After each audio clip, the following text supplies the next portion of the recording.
परम पूज्य गुरुदेव परम वंदनीय माताजी सूक्ष्म रूप से विद्यमान है। नमन करता हूँ, विश्व मानव को प्रणाम करता हूँ।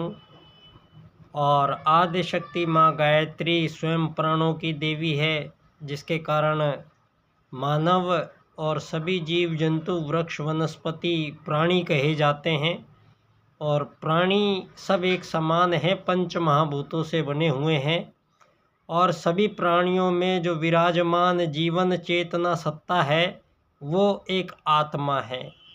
ये बात हमें आज नहीं, आज से अरबों साल पहले पृथ्वी का जब प्रथम दिन और प्रथम दिन पर जो धरती पर जीवन रूप से विद्यमान ये समस्त सत्ताएं हैं, ये सब धरा पर हमारे वैदिक सूत्रों के अनुसार ही धरती पर विराजमान हैं। आज ये दो वैदिक सूत्र सबसे पहले इस धरती पर विराजमान थे, आत्मत सर्वभूतेषु और वसुधैव कुटुंबकम।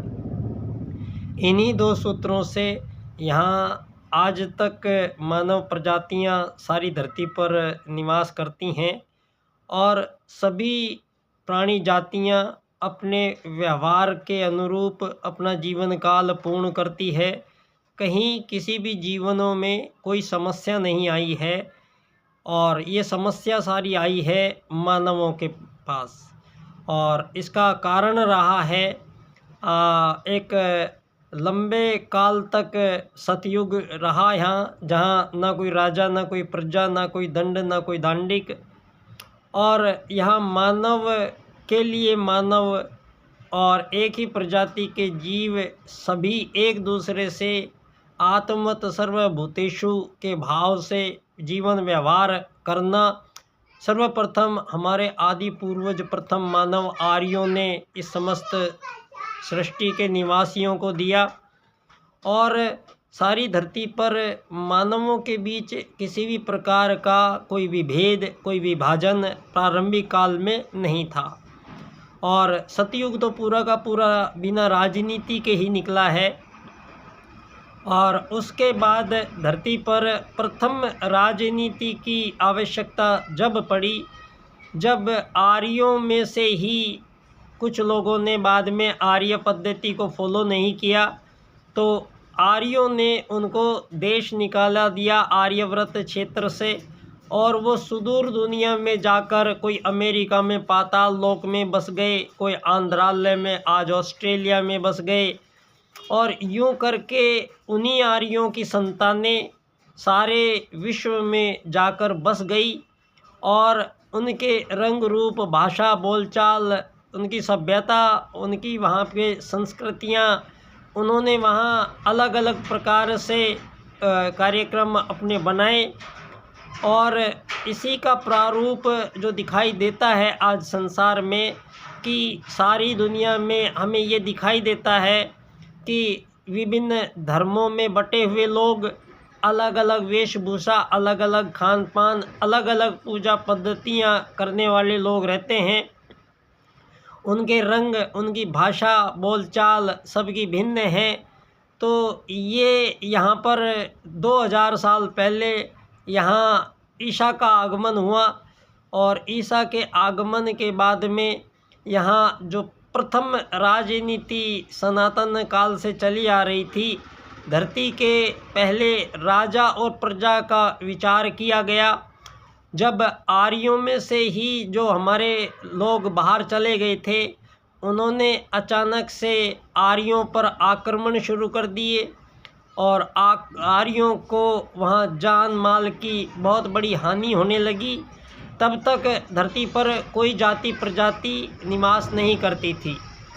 आर्यों ने फिर सोच समझकर ये एक बुद्धि से काम लिया, और 4 प्रकार के कार्य मानव करेंगे, इस चीज़ का तय उन लोगों ने किया। तो जब अचानक आक्रमण करते थे तो सभी बच्चे, पुरुष, महिलाएं, बूढ़े सभी उसमें युद्ध में भागते थे।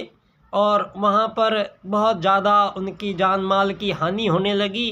तो आर्यों ने बैठकर जो मजबूत सबल थे उनको लड़ाई का प्रशिक्षण दिया गया। और उनको अपनी रक्षा के लिए उनको खान पान दिया गया और वो क्षत्रिय कहलाए।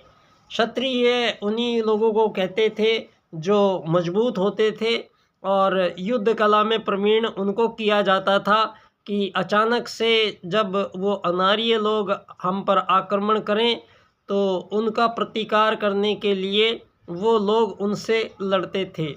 और एक बनाए उन्होंने ब्राह्मण। ब्राह्मण में बोला कि जो वेद पाठी होंगे, वेद ज्ञान को आगामी पीढ़ियों को बतलाने के लिए, उनको समझाने के लिए, जीवन को समझाने के लिए, धर्म को समझाने के लिए, ईश्वर को समझाने के लिए वो लोग नियुक्त किए गए और उनको ब्राह्मण कहा गया। सभी लोगों के लिए खान पान सबकी व्यवस्था करने वाले लोगों को वैश्य कहा गया। और चूँकि सभी लोग रहेंगे धरती पर तो यहाँ कचरा कूड़ा भी होगा, उसकी साफ सफाई के लिए भी वहाँ पर उनको शूद्र कहा गया। और ये जो चारों नाम दिए गए ये एक ही परिवार के लोग थे, आर्य परिवार के लोग थे। इनको चारों को उनकी योग्यता अनुसार, शारीरिक योग्यता अनुसार उनको ये कार्यक्रम दिए गए और इस प्रकार से यहाँ की व्यवस्था बनाई उन लोगों ने कि अचानक अनार्य आक्रमण करते थे तो उसमें हमारे क्षत्रिय लोग उनसे लड़ते थे, उनको परास्त करते थे। और उसके बावजूद भी बच्चे पढ़ते रहते थे, खेत में किसान काम करते रहते थे, मजदूर अपना काम करते रहते थे। तो इस प्रकार से ये 4 प्रकार के कार्यों का निर्धारण करके और आर्यों ने अपनी जीवन पद्धति को, अपने यज्ञ पद्धति को उच्च आयामों में प्रतिष्ठापित करने का वो निरंतर कार्य वो करते रहे। तो यहाँ एक बात सबके समझने वाली बात है कि ये जो संसार में विभिन्न धर्मों के, विभिन्न जातियों के, विभिन्न खान पान के, विभिन्न सभ्यता के, विभिन्न संस्कृतियों के जो लोग हमें दिखाई देते हैं, सबसे पहली बात डार्विन और चार्ल्स वाद ने जो सारी दुनिया को झूठ बोला है, मछली बंदर से होते हुए इंसान बने हैं, तो इस